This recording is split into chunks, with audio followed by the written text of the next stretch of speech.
Wait, what are you talking about? That's not from yesterday. Look at the trees. The wind is blowing from south to north. Morgan, the janitor, took one look at the surveillance footage and immediately spotted it had been tampered with. Seeing everyone's clueless expressions, Morgan had no choice but to explain in detail. Wind in the LA basin blows from the south in the summer, specifically mid-July to September. Then in late fall, winds shift in from the north, peaking in January. Kara was curious how Morgan knew the wind direction. This made Morgan even more suspicious. He clearly hadn't watched the video carefully. You got a church.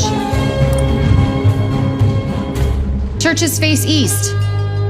Okay, around the 8th century, priests started orienting their churches facing east. They said it was based off the designs for the Holy Temple in Jerusalem. But it's also possible that they wanted the sunrise behind them to make themselves appear more godlike and impressive. But that's not something we need to get into right now. Catholic churches built here in the 1800s do, so yes. Yesterday, anyone with a pulse would know. It was a north wind blowing. The police quickly searched online and found Morgan was absolutely right. Only then did they reach the conclusion Morgan saw instantly. Someone doctored the video.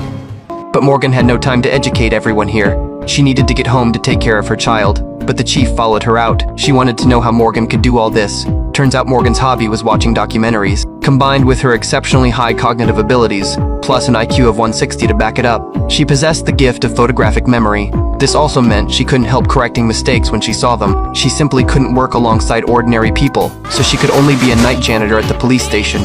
But she still caused trouble.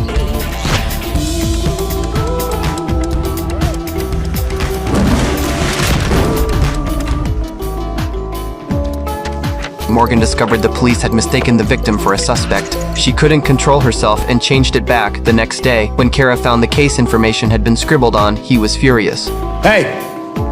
Who did this? Who changed our board?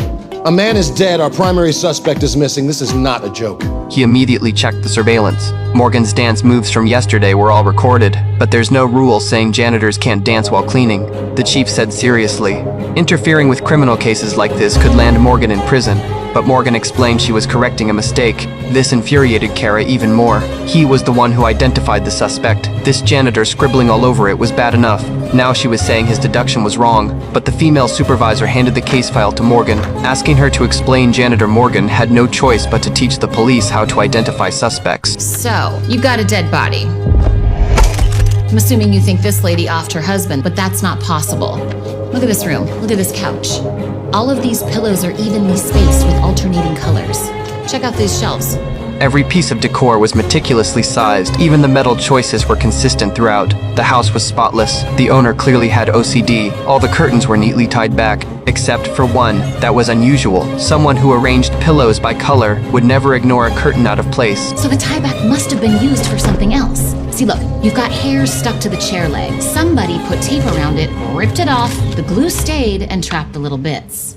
That means someone was tied up with the curtain cord and taped to the chair around their ankles. And since there are no marks on the victim's wrist, it wasn't him who was tied up, which means there was a third person. We have Lynette tied to the chair, victim on the ground, and our unknown bondage freak who was either kidnapped or bumped off Lynette. That's the person you need to find. You got a suspect to find. I have some expired ham to fry up before tomorrow. So if you will excuse